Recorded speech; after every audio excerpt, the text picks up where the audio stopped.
Kalau nggak sholat, sekalipun kamu banyak haji, haji kan ajaran agama, puasa kan ajaran agama, ziarah wali songo nggak sholat, maulutan nggak sholat, la dina liman la sholatalah. Kenapa? Sholat ini hubungannya dengan agama seperti kepala dengan anggota jasad. Allah subhanahu wa ta'ala berfirman dalam Al-Quran, ya ayyuhalladzina amanu qu anfusakum wa ahlikum nara. Ya ayyuhalladzina amanu, hei orang-orang yang beriman, qu, lindungi, anfusakum, diri kamu semuanya, wa ahlikum, dan juga keluarga kamu. Tanggung jawab kamu untuk melindungi dari apa? Naro, neraka. Lindungi kamu dan keluarga kamu semuanya dari neraka, itu tanggung jawabnya kamu. Yang penting saya selamat biar anak saya di neraka. Nggak bisa, anak kamu nuntut kamu, itu tanggung jawab kamu. Istriku kamu nuntut kamu, kalau kamu biarkan, itu tanggung jawabnya kamu.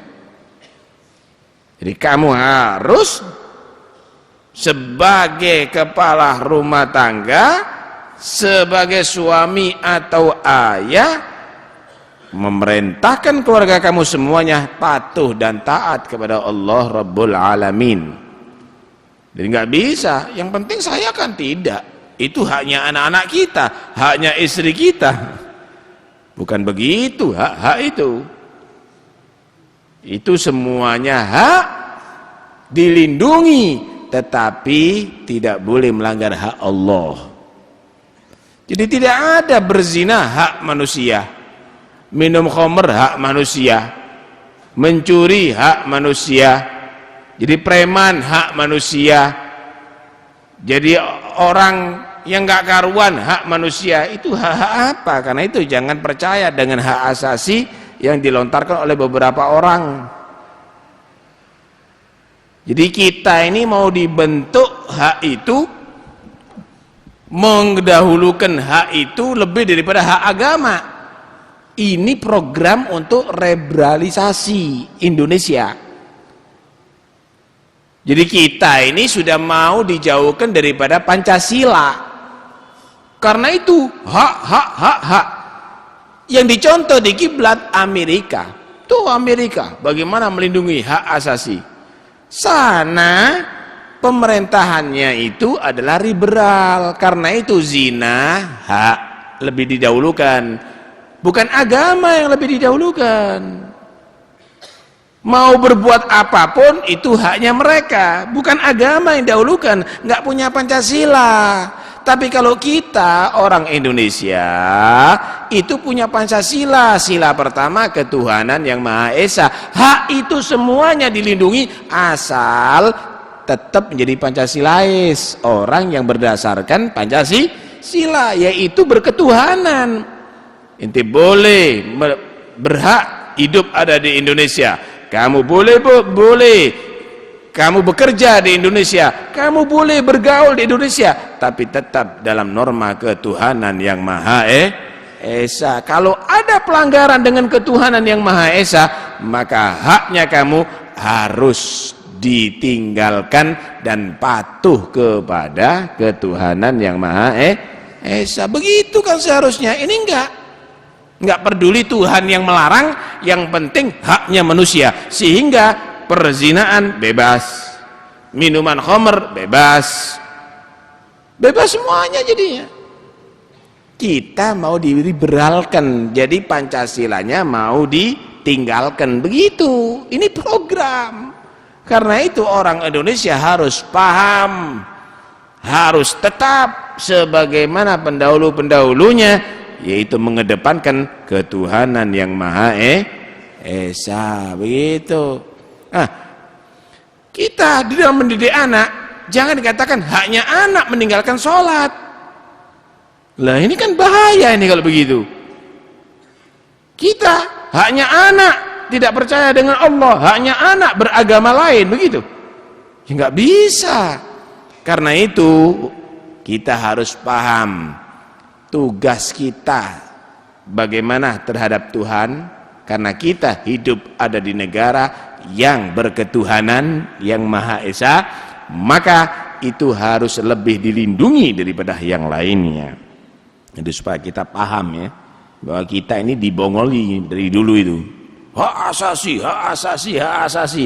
Jadi digoblok-goblok kamu itu supaya kamu tidak menjadi orang Indonesia tapi menjadi orang Amerika. Hilang dah nanti Pancasilanya, hilang nanti Undang-Undang Dasar 45-nya nantinya. Baik. Apalagi sekarang nanti kalau kita marah kepada anak karena nggak sholat, maka dinyatakan menganiaya. Hati-hati itu. Perlu memang untuk meneliti, tapi pendidikan dan menganiaya harus dibedakan.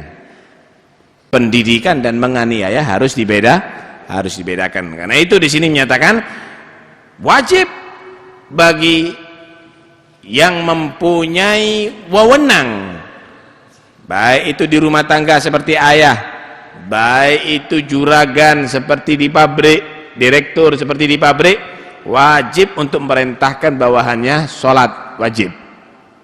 Fa in imtana'a ahadun, kalau menolak seorang min haula daripada mereka orang-orang yang wajib patuh tadi itu, min fi'liha dari mengerjakan sholat wajib, fa alaika biwa'dhih, maka wajibnya kamu untuk menasihati, wa takhwifih, dan menakut-nakuti.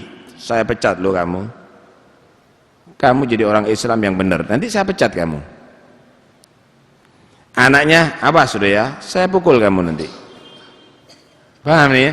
Nah, fa in tamarrada, maka jika terus begitu, jika dia menolak, tetap meninggalkan, au asarra ala tarki, atau selalu meninggalkan, enggak sama sekali atau selalu meninggalkan, fa alaika bidzarbih, maka kamu harus memukul, wa ta'nifih, dan bersikap keras kepada dia. Ya bukan dibanting dibelai, bukan, dipukul keras tapi sifatnya mendidik. Karena itu jangan nanti kalau memukul anak dikatakan menganiaya anak. Yang penting pukulan tadi itu pukulan pendidikan, kecuali kalau digasak petil kepalanya, itu menganiaya. Cocok kita dipukul dengan batu kepalanya, dicongkel matanya misalnya, itu baru. Tapi kalau dipukul kakinya, itu pendidikan, nggak ada masalah.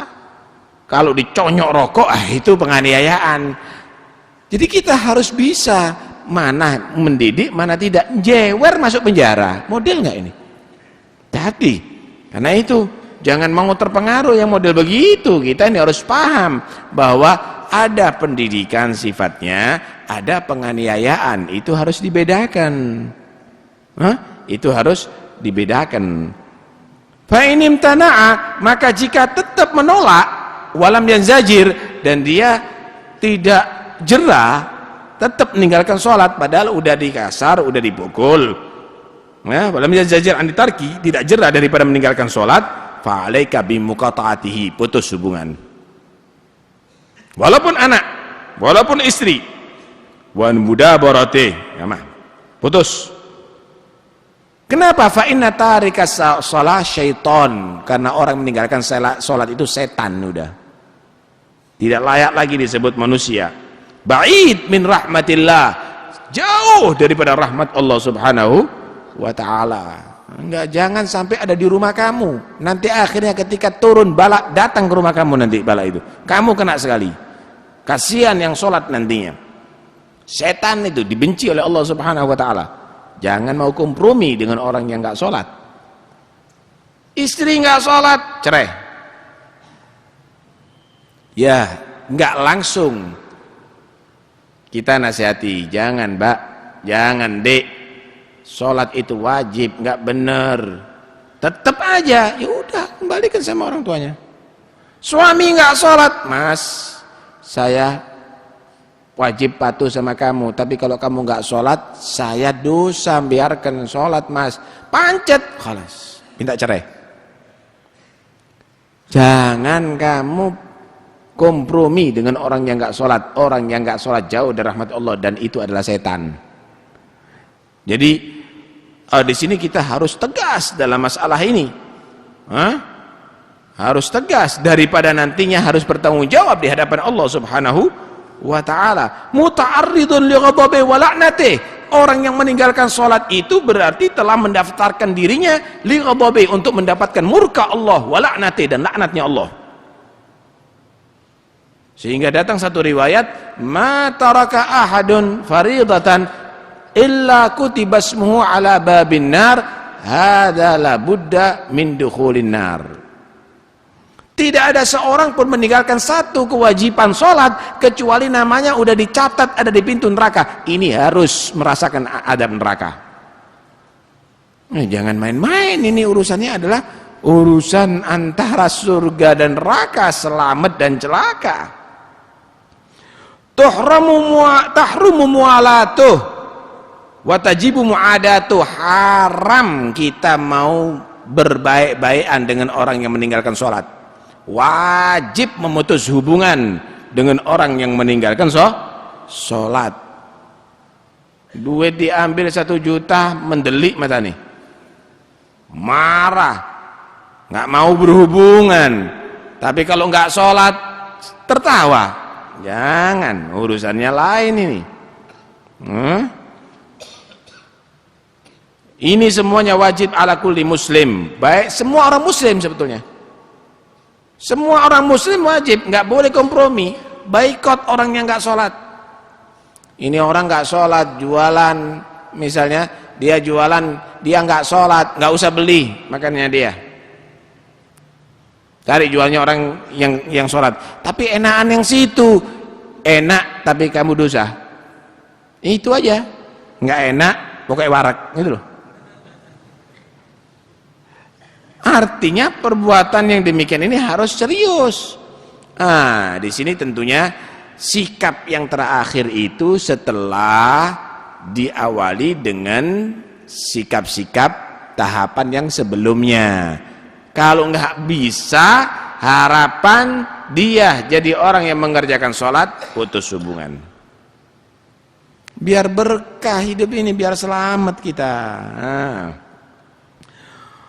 Wa kaifala, bagaimana tidak?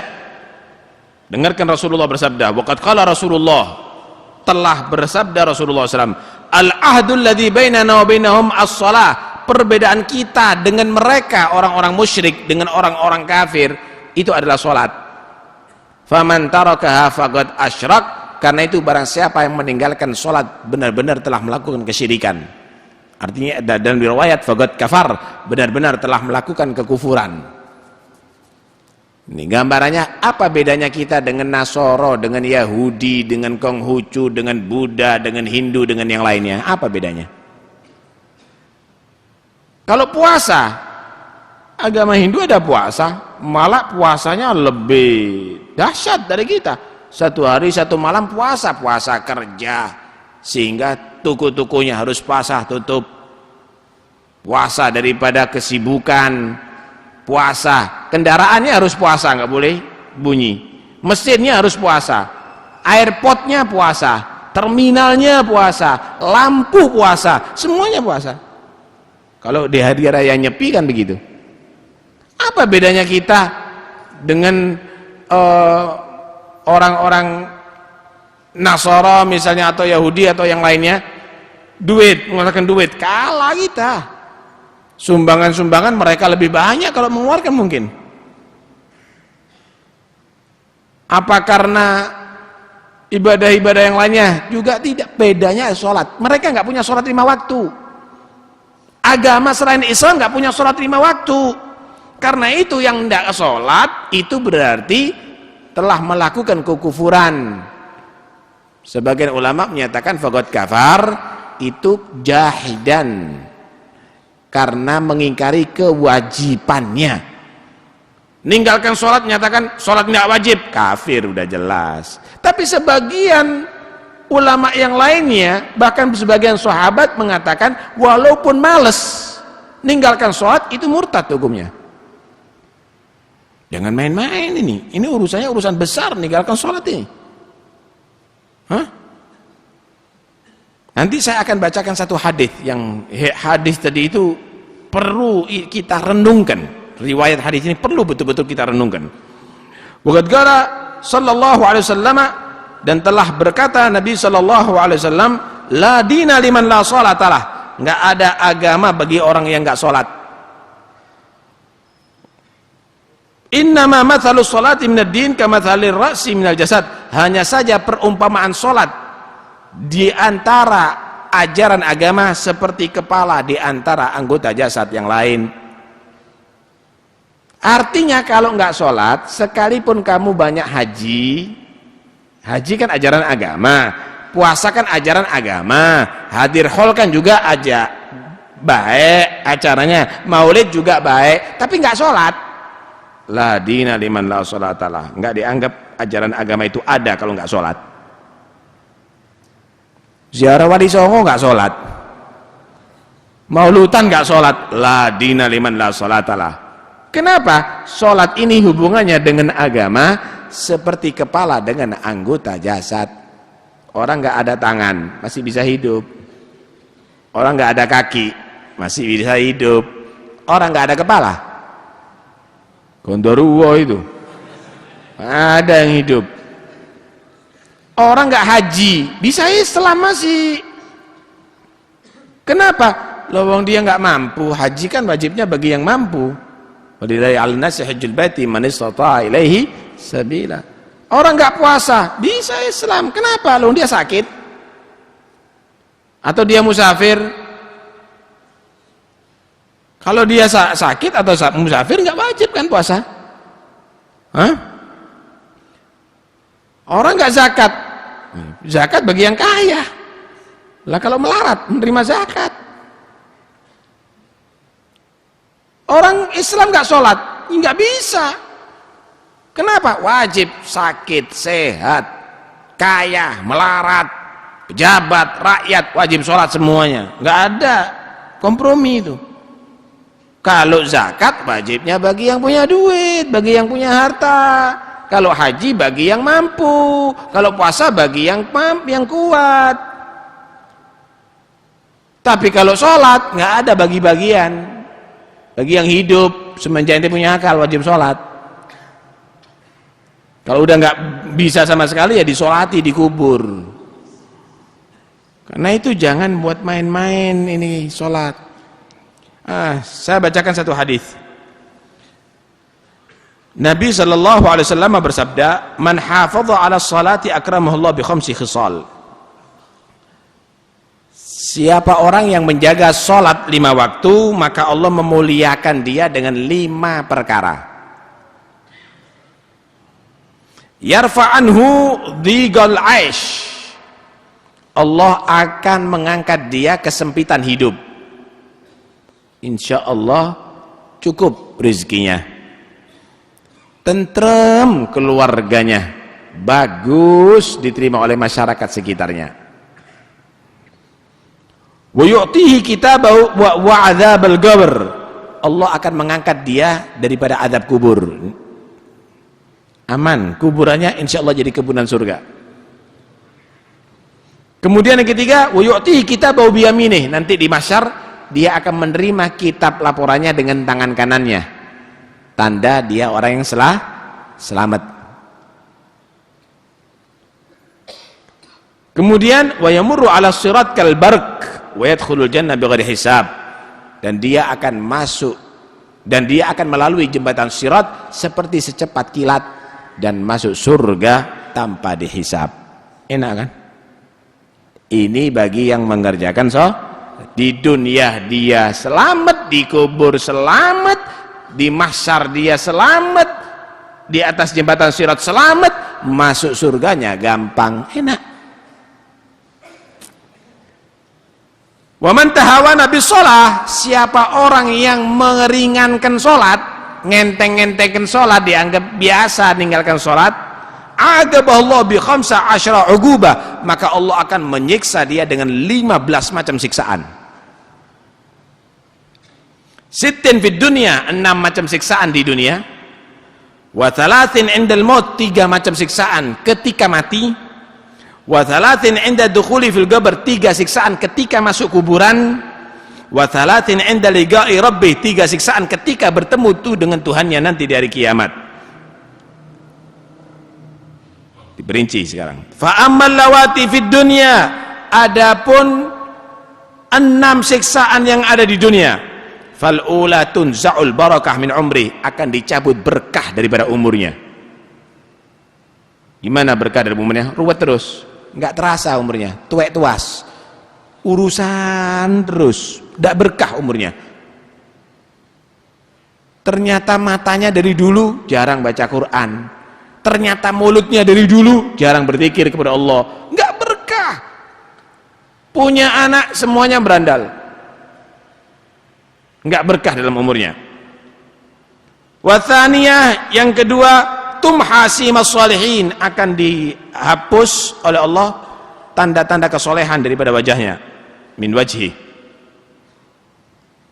Wa tsalitsah, yang ketiga, kullu amalin ya'maluhu la yu'ajirullah alaih, semua amalnya tidak dikasih pahala oleh Allah. Amalnya dia haji umrohnya, kalau nggak sholat nggak dapat pahala haji umroh.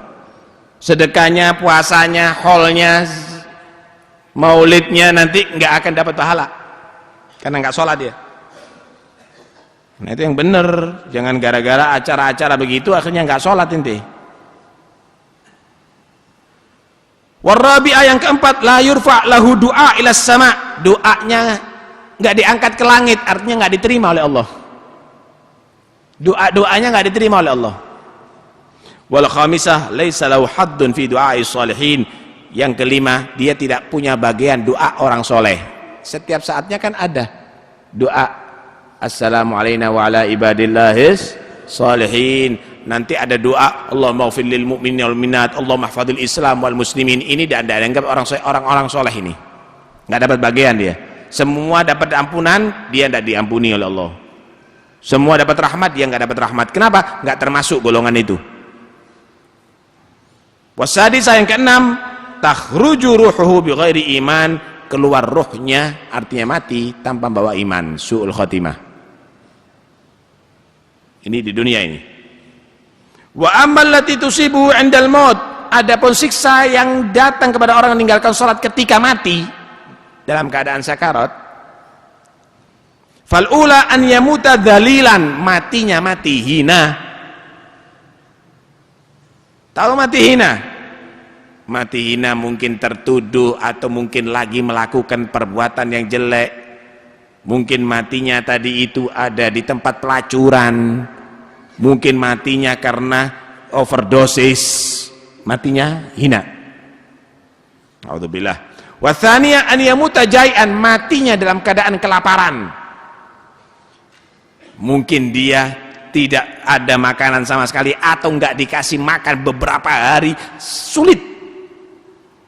Wathani ayyamuta atshanan, matinya dalam keadaan kehausan, sampai dikatakan di sini walau sugiya biharad dunya maruwiya, seandainya orang yang meninggalkan sholat itu mati untuk menghilangkan rasa hausnya itu, dia dicekoki air satu laut, tetap dia tadi itu tidak akan merasa seger, tetap kehausan. Kenapa? Itu kehausan bukan karena air, itu lapar bukan karena makanan, tapi azab dari Allah Subhanahu wa taala. Jadi haus dan lapar azab, bukan haus dan lapar karena enggak makan atau enggak minum. Wa ammal lati tusibu fil qabr, adapun yang menimpa kepada orang meninggalkan salat kalau di dalam kubur, fal ula yudayyigullahu alaihi al-qabr hatta takhtalifa adla'uh, Allah akan menyempitkan kuburannya, dihimpit di kuburannya sehingga tulang-tulang rusuknya berseberangan, yang kanan masuk kiri, yang kiri masuk kanan, mepet betul.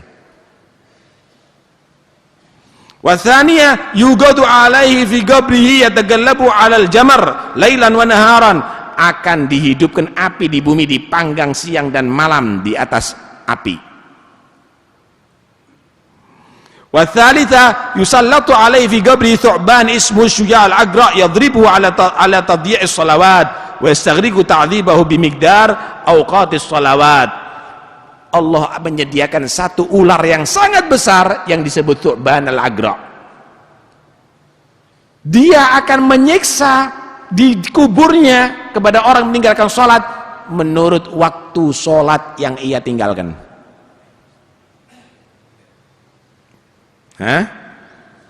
Wa ammal lati tusibu 'inda liqa'i rabbih, adapun yang menimpa kepada orang meninggalkan salat ketika ketemu dengan Tuhannya nanti di mahsyar, idzan syaqqatis sama' ya'tihi malakun wa biyadihi silsilatun dhar'uha 70 dhira'an fayu'alliquhu fi 'unuqi thumma yadkhiluha fi famihi wa yukhrijuha min dubri wa yunadi hadha jazaa'u man yudayyi'u fara'idallah. Nanti di hari kiamat langit itu akan terbuka dan malaikat akan turun membawa rantai khusus bagi orang yang meninggalkan sholat yang panjangnya 70 hasta, dibelenggukan ada di lehernya, dibelenggukan tangannya, kemudian dimasukkan ke mulutnya, ditarik, dikeluarkan dari duburnya, tapi nggak ada mati ada di sana. Orang itu menjerit-jerit sambil diumumkan, inilah balasan orang yang meninggalkan sholat, kata malaikat. Berkata Ibnu Abbas, lau anna halaqatan minas silsilah waqa'at al-ard lah ahragadha. Kalau seandainya satu biji daripada gelangnya rantai tadi itu jatuh di bumi, maka seluruh bumi akan terbakar.